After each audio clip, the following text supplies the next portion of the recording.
Okay, funky. Funky music. Yeah. Anyway, so hey everybody, this is Mondays with Mark. It is the 21st.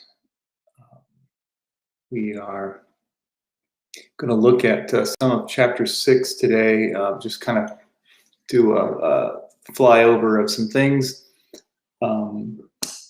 beginning in chapter 6. And let's go ahead and look at the text.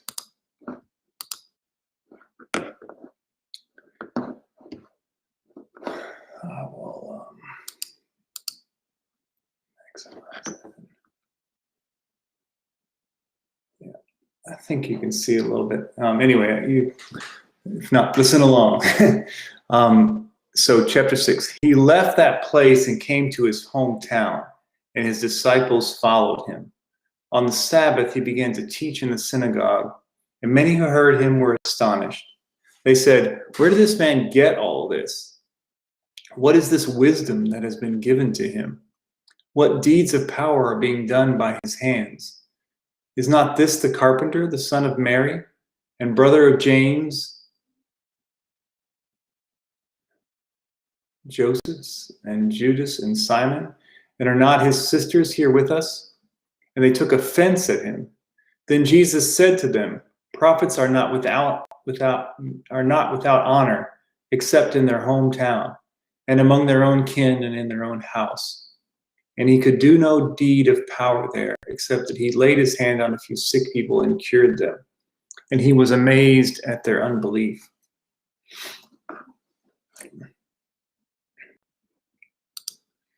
So yeah, not much to say really about this part, except for the clever writing, the people being astonished by him, and him being kind of astonished at their lack of faith. And you do get reference here to the word wisdom, and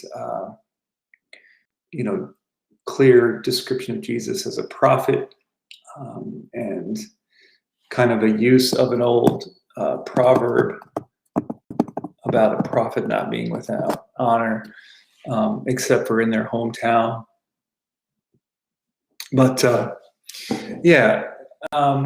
was not really the part that I was going to focus on. But it is worth noting that there's a transition kind of happening here where you have this rejection in the hometown, which kind of pairs closely with the rejection in chapter 3, and then the confrontation also in chapter 1.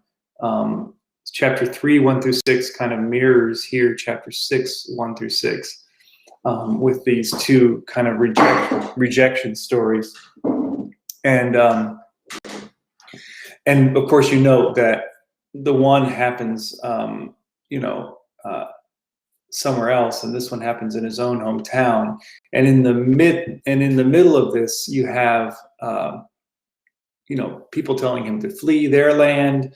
You're starting to get not only the people in power and those folks questioning and rejecting and having controversy with Jesus, but now you have his very own people in the same position.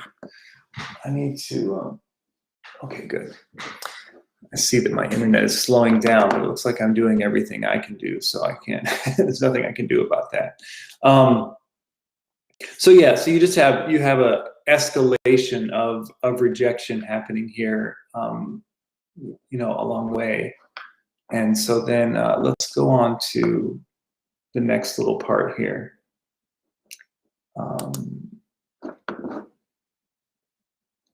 So, and again, just as corner here, maybe. Yeah, just as in chapter 1 and in chapter 3, with the disciples, particularly with the disciples in chapter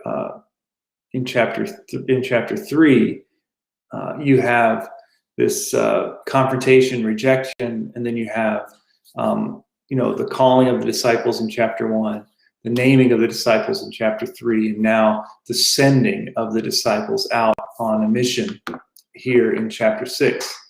And so it says, then he went among the villages teaching. He called the 12 and began to send them out 2 by 2, and gave them authority over the unclean spirits. He ordered them to take nothing for their journey except a staff, no bread, no bag, no money in their belts, but to wear sandals and to put on 2 tunics. He said to them, "Wherever you enter a house, stay there until you leave the place. If any place will not welcome you and they refuse to hear you, as you leave, shake off the dust that is on your feet as a testimony against them." So they went out and proclaimed that all should repent. They cast out many demons and anointed with oil many who were sick, and cured them. So there's a few things I want to dwell with on here, because I think, you know, you have a missed opportunity here with how people of successive generations took on the, the reality of being missionaries, or being people spreading this good news, or bringing Jesus' kingdom to others.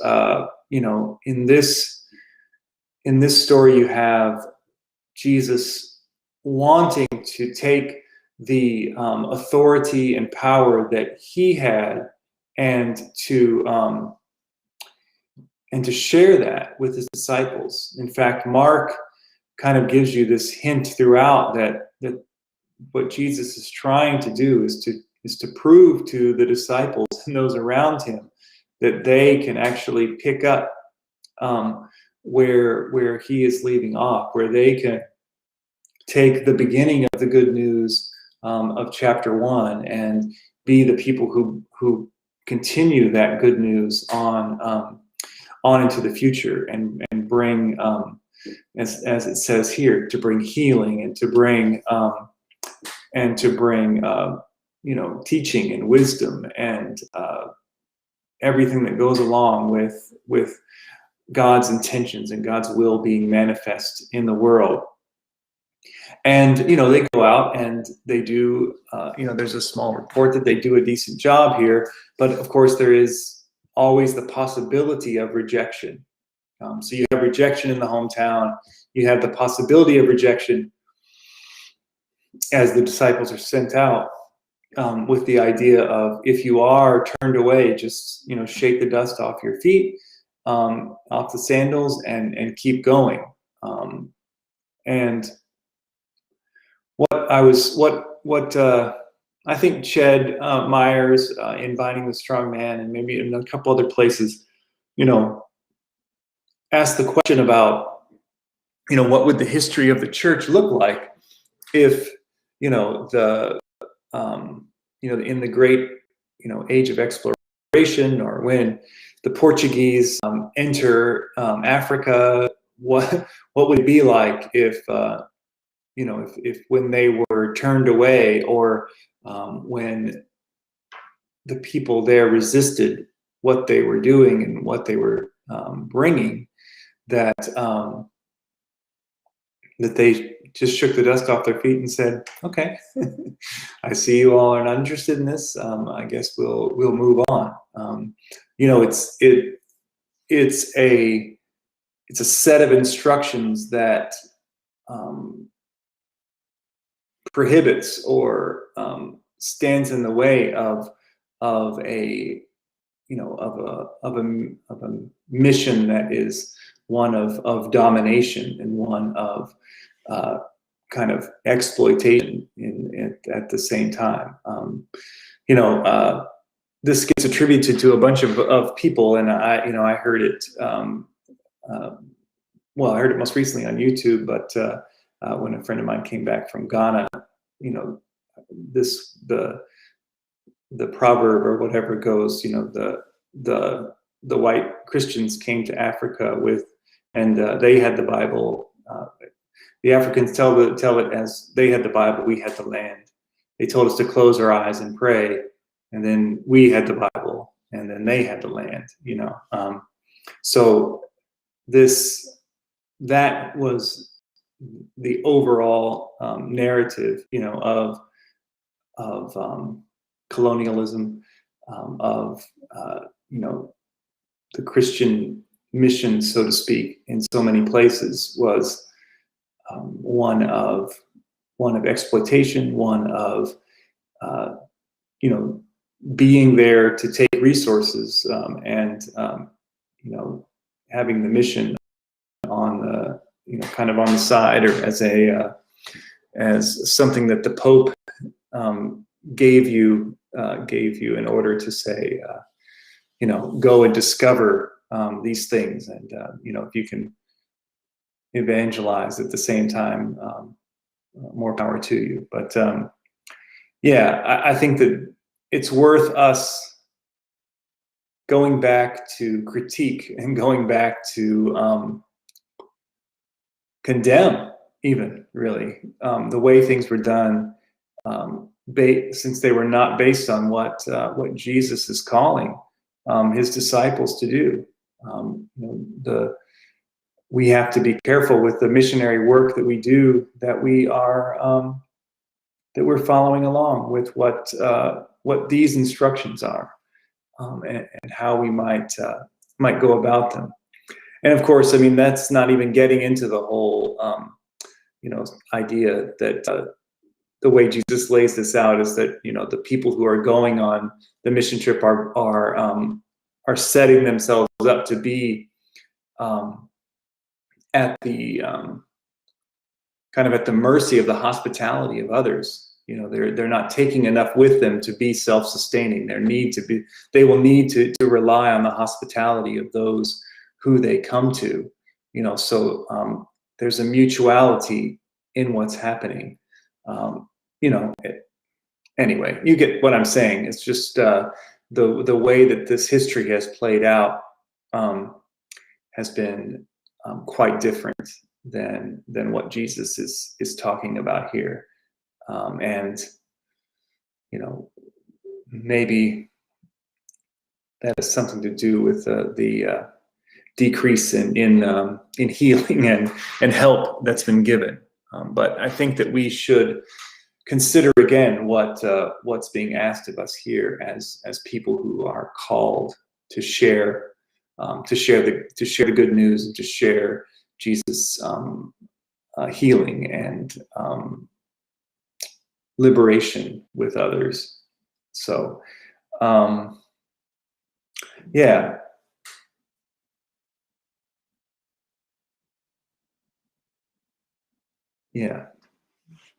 I think that's important. I had something else about that, but I'll come back to it, I think, if I remember. And then this little episode, this kind of 3 episodes in one here. The next part of it, you have the death of John the Baptist, and this is a little bit longer, and it's one of those strange things, where Mark dwells on something that you don't expect him to dwell on, because he spent so little time on some things, rushing through and moving so quickly. But so he says, King Herod heard of it, for Jesus' name had become known. Some were saying, John has been raised from the dead, and for this reason these powers are at work in him. But others said, it is Elijah. And others said, it is a prophet like one of the prophets of old.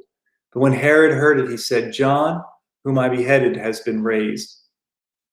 For Herod himself had sent men who arrested John, bound him, and put him in prison on account of Herodias, his brother Philip's wife, because Herod had married her. For John had been telling Herod, it is not lawful for you to have your brother's wife. And Herodias had a grudge against him and wanted to kill him. But she could not, for Herod feared John, knowing that he was a righteous and holy man, and he protected him. When he heard him, he was greatly perplexed, and yet he liked to listen to him. But when Herod on his birthday gave a banquet for his courtiers and officers and for the leaders of Galilee, his daughter Herodias came in and danced. She pleased Herod and his guests, and the king said to the girl, ask me for whatever you wish, and I will give it. And he solemnly swore to her, whatever you ask of me, I will give you even half of my kingdom. She went out and said to her mother, what should I ask for? She replied, the head of John the Baptizer. Immediately she rushed back to the king and requested, I want you to give me at once the head of John the Baptist on a platter. The king was deeply grieved, yet out of regard for his oaths and for the guests, he did not want to refuse her. Immediately the king sent a soldier of the guard with orders to bring John's head. He went and beheaded him in the prison, brought his head on a platter and gave it to the girl. Then the girl gave it to her mother. When his disciples heard about it, They came and took his body and laid it in a tomb.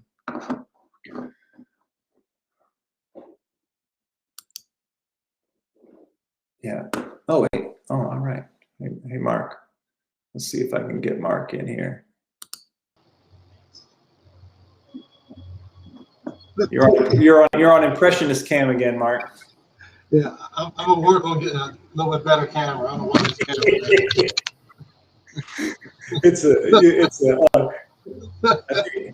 You're trying to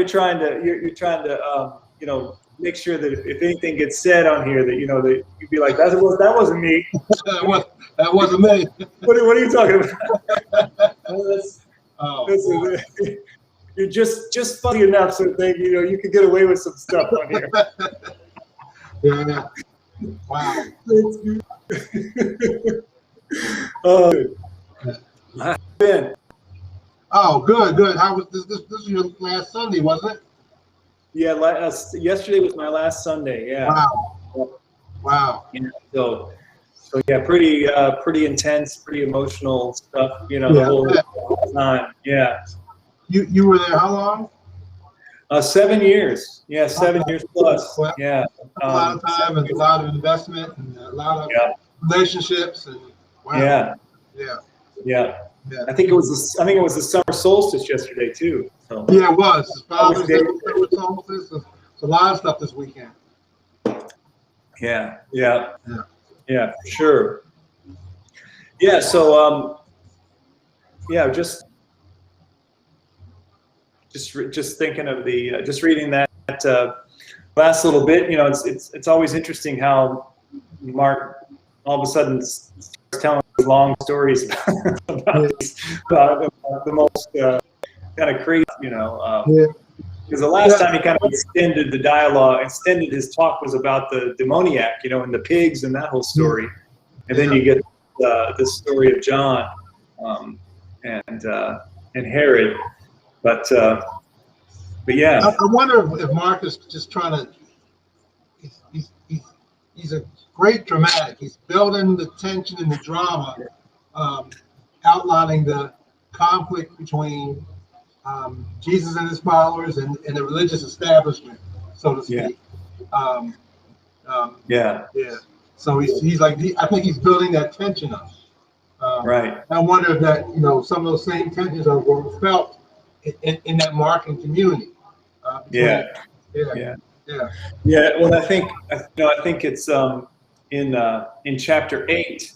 Someone else mentions this. I can't remember who, but in chapter 8, there's the whole thing about beware of the what is it, the yeast of Herod, or the I think there is this, whether Herod just stands in as this kind of symbol or archetype for whatever, but I think that's right, that there's the different parties and groups and things you can be a part of, and you can align yourself with, and I think there's one thing being said here is that if you align yourself with Jesus, you will be on the side of someone who is speaking with wisdom, has authority, can bring healing, and and all of these things, but also is on the side of the people who keep getting thrown into prison and executed at the So it's like Rick, and I missed your comments on the first section of John, because I think first part of Mark, and I think Mark is again raising that tension where you had the prophet not being out of his own town, so his own people don't want him, but yet he says the tribe they were accepted in the community, but his own people don't accept him. So and in that Markan community was that tension going on, where you had those who are part of this new movement, and folks see how powerful this is, but then folks are so comfortable with where they're at and feel threatened, about the position that they not too well, and it was in chapter 4, I guess, that in chapter 4 is the where his family comes and he says, who are my brothers and sisters? And I think there is that throughout the whole thing, a Mark trying to say to his community, we basically got each other. And that's about it. The saying in the Black community, we all we got. So it's that same, it's that same mentality. Yeah. We right. we all that we have. Right. I mean, and I think there's a lot of strong parallels there with, who you're going to align yourself with, and how you're going to move in the world, because you can get yourself aligned and next to some people, but the power, it might have authority, and might be in a certain position that it might bring you alongside, but Jesus is saying that you're going to end up in the wrong spot. Some of that stuff. I won't go too far into where we're at with we have a. I missed your comment on it at the end of that pericope where it says Jesus couldn't do anything in that community because of lack of faith. What were you saying about that? Well, I was just, the one thing I was saying about that was just that, it's interesting that at the beginning they're astonished at what he's doing, but then by the end he's got to be astonished at the fact that nothing can be done among them, because of their lack of faith. Unfortunately, I think this is all too. I think there's a lot of ways to take it. I think for me, the way I think about it is where, in the most basic way, if people can't imagine another possibility, if they can't get their head into a space, to see beyond what's going on, like really nothing can be done. That's just unfortunately that's the way it is, and the sad thing is, I think the way this text builds this up is that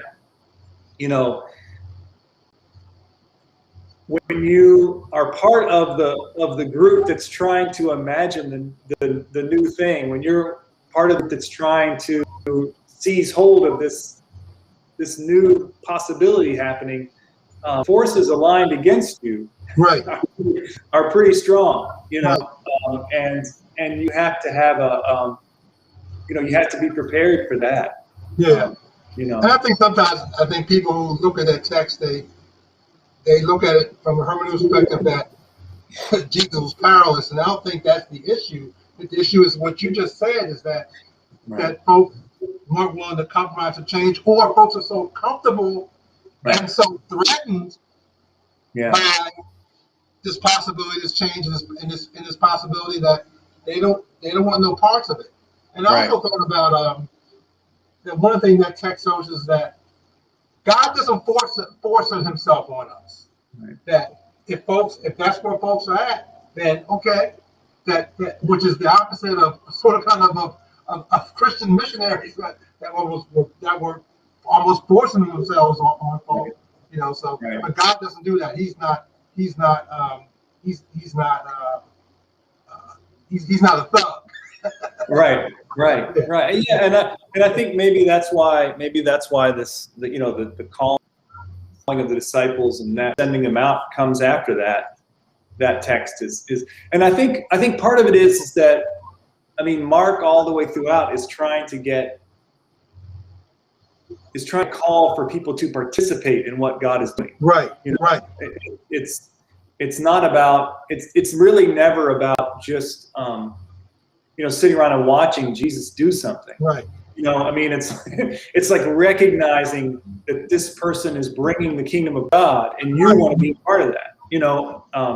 And that's what I think. That's part of that thing about how he's not able to do the things because the people are interested in being a part of it. So on one hand, you have those who are what do they call them?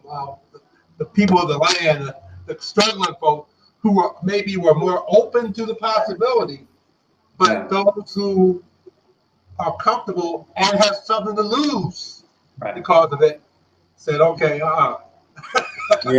yeah. And unfortunately, you know, I mean, like in those situations, you know, the comfortable people have something to lose because they might, you know, it might shift their access to power. It might shift those things. But of course, you know, obviously the other thing is that the, you know, the crowds and the masses have something to lose because those people might decide that they just want to cut a bunch of people's heads off. You know, like, I mean, you know, because that's the, you know, that's the other reality there too. Because one thing I was reading is that Josephus, you know, the Jewish historian, right? When he talks about Herod and John, talks about how John was basically becoming, you know, famous and renowned because he had a, you know, a charismatic style about him. And so Herod was worried about it, you know, and so before he could, you know, bring people along his side and do all that, Herod had him killed, you know. And the commentator was saying that many people, because of the Josephus quote, think that Mark made up, you know, his story and made it like a moral story. But what the commentator was saying is that, you know, all of these moral things were political things. You know, I mean, like the intermarriage with different people was, you know, that was for political reasons. You marry people, you know, for very serious political reasons. You know, and Herod was someone who was pretending to be, you know, closely aligned with the Jewish people. So his willingness to follow Torah was also a very political thing. You know, I mean, he couldn't pretend like he was, you know, a righteous, you know, ruler of these people if he was going to just completely, you know, thumb his nose at their, you know, whole reason for being in the world. I remember my history teacher saying politics is the art of the pragmatic. So he was pragmatic because he was building his power base. Right. And, you know, and so I think, and then of course, you know, the people present at the party are the, you know, the nobility of the court, the army officers, and the kind of the elite people of Galilee are the ones at the party that he's throwing this party for. You know, so he has to save face, you know, in front of all these people when he, you know.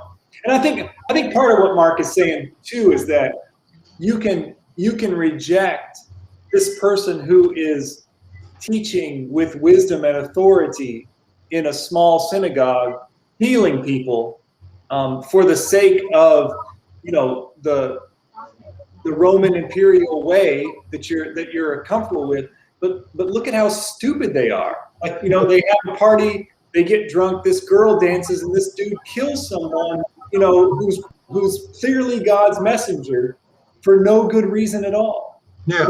So if you want to be a part of that, fine. You know, like if that's who they are. So don't pretend like when you make the choice between, you know, your Christian brothers and sisters here and you know, being a lackey for the state or whatever, you know, that you don't know who you're talking about and who you're with. You know, this is a clear choice. I think, you know, Mark had made it clear early on, when, you know, because he doesn't come on the scene until John is arrested. You know, I mean, you know, John is arrested, and then Jesus comes to start to preach about the kingdom of God. You know, what a tradition, and it goes back to the first psalm about the two ways. So, in a way, I think Mark is setting up a community of two ways. You have the community of the traditional, and you got those who are part of this new movement. So, which camp you gonna fall into? Right. Yeah. I mean, and No, that's right. That's right. I think it's yeah, and it's a. I mean, it's a real. Yeah, I mean, it puts some some stark realities before us, you know. And I think I think we're still dealing with that in a way. You know, there's aspects of our politics now where we are we're a violent nation. Yeah. King had this. King was saying way back when that America's greatest perpetrator of violence in the world. I mean, so there's that sense of when you hang out in the courts of power, you're playing with these people who are going to be basically slaughtering people. Like behind you. You may not see it, you may not have to look at it, but that's who they are. And they will cut your head off if you don't get the wrong way. Right. Yeah. So yeah, I mean, there's on one hand, there's the risk of following this new movement, who's outside the power structure, and there's a lot of potential there, but there's that risk there. But then, okay, you go with the power structure, it might seem okay, but you mess with the wrong people. Right. Well, I mean, and even if you're not the one, even if you're not the one getting your neck chopped off, I mean, you got to sit there at the party and watch it happen and be okay with it. You know what I mean? Yep. You got the good drinks, you got the good food. It just comes along with somebody's head on a platter. Yeah. And so if you're okay with that, okay. But I mean, that's there's a choice there, for sure. Yeah. For sure. Yeah. And I was thinking about something. Well, I'm not in clergy or pastor, but I mean, you can already start up. When you talk about people who are resistant to change, sometimes pastors have issues where they have vision. They have a vision where they want people to go, but people can rebel against that. And there's that tension there that can be. Yeah. No doubt.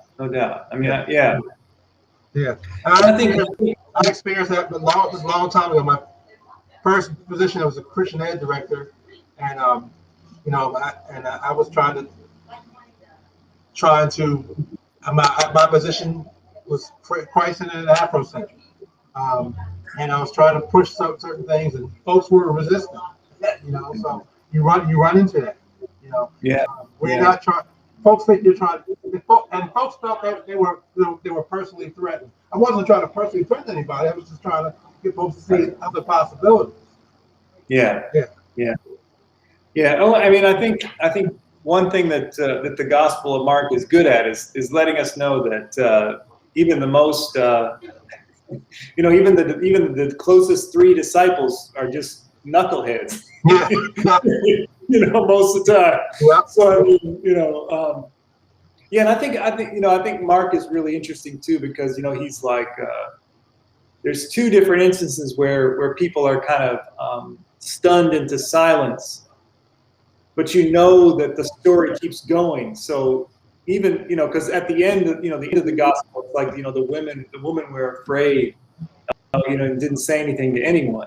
Yeah. But we know the rest of the story, so somebody said something to somebody. So it's like he lets us know that it's not easy. For sure. Yeah. No, that's that's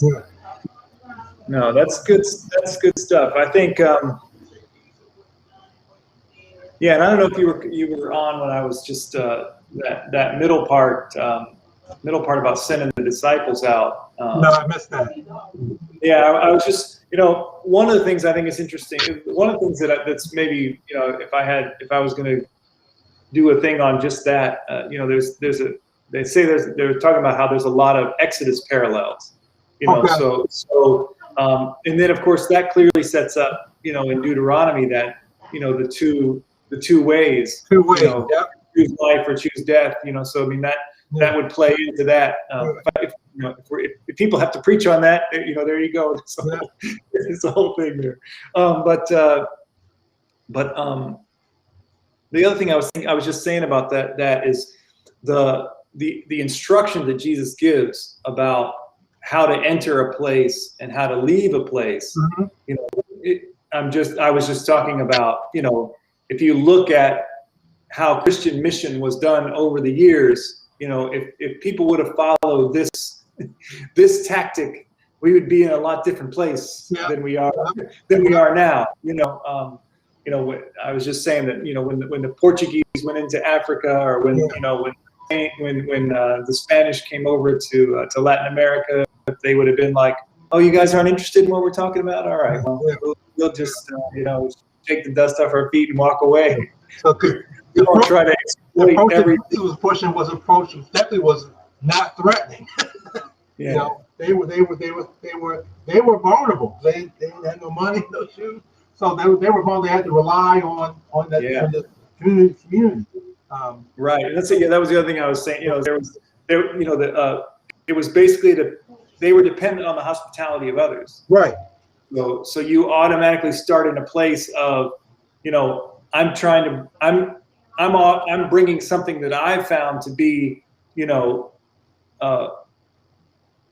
riches beyond, whatever, but I'm also dependent on you to actually make it, to be able to speak the next day, to survive that long enough to tell you. And about that it. mutual dependence can build community. Right. Well, I think it definitely, compared to, just outright, domination and paternalism and all of that, definitely does a better job than that does. Interdependence, Yeah. Well, I just think about even our churches now, when we have our little mission budgets or whatever, and all the things we think we should do with that, and how we should go about it. We're a far cry from, figuring out how we might enter into a position of mutual hospitality, with people. Right. The model that Jesus was pushing was that the people that you're going to, they have something to offer, just like he said, you have something to offer.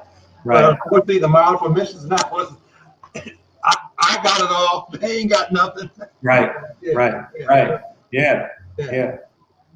Well, and I think there's been a lot of interesting, there's a lot of interesting studies now about, philanthropy and charity and that sort of thing, about how, much of it just actually keeps people in the place that they're in, while making everybody else feel good about doing it, So it's definitely the opposite in so many ways of what Jesus is saying at this point.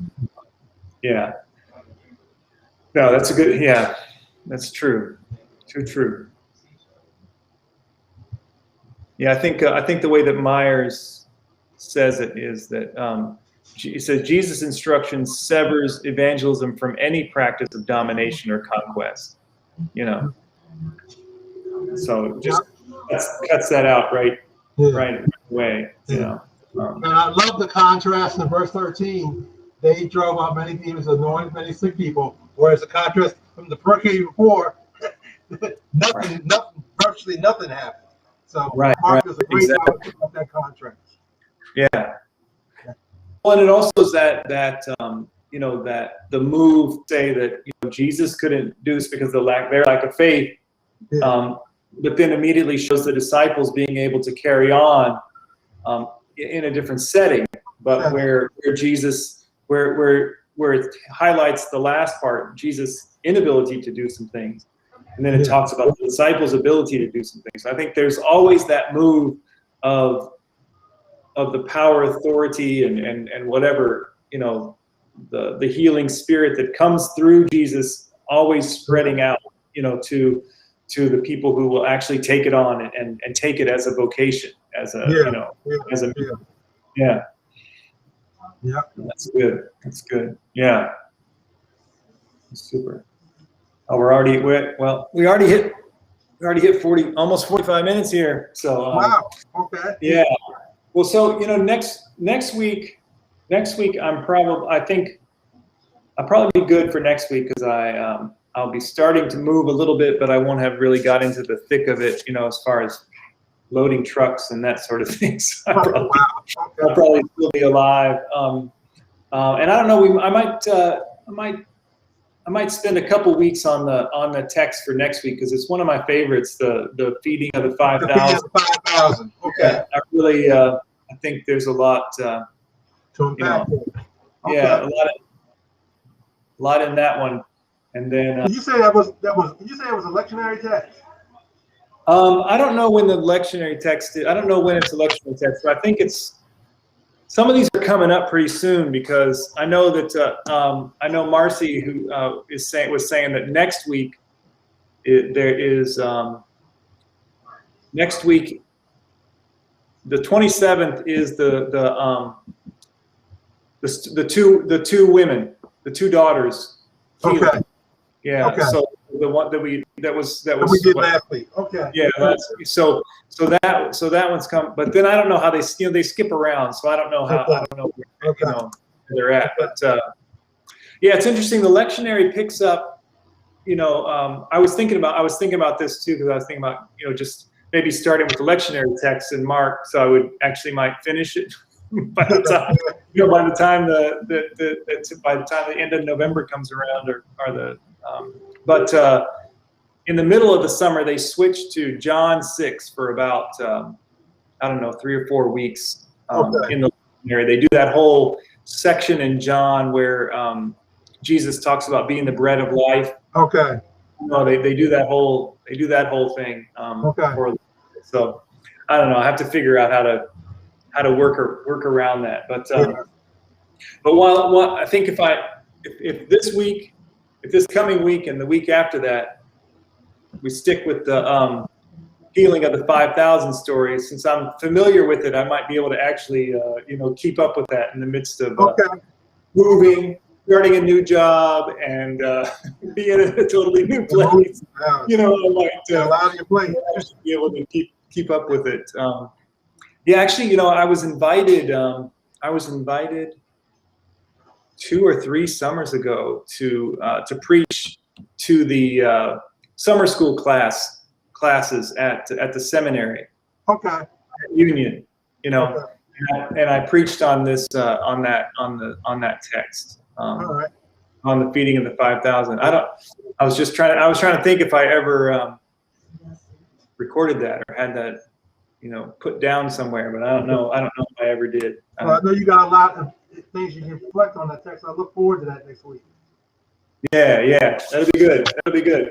Maybe maybe one of those that'll be. I'll have to get back with I'll have to get Leonard to see if we can get Leonard roped in here on one of these.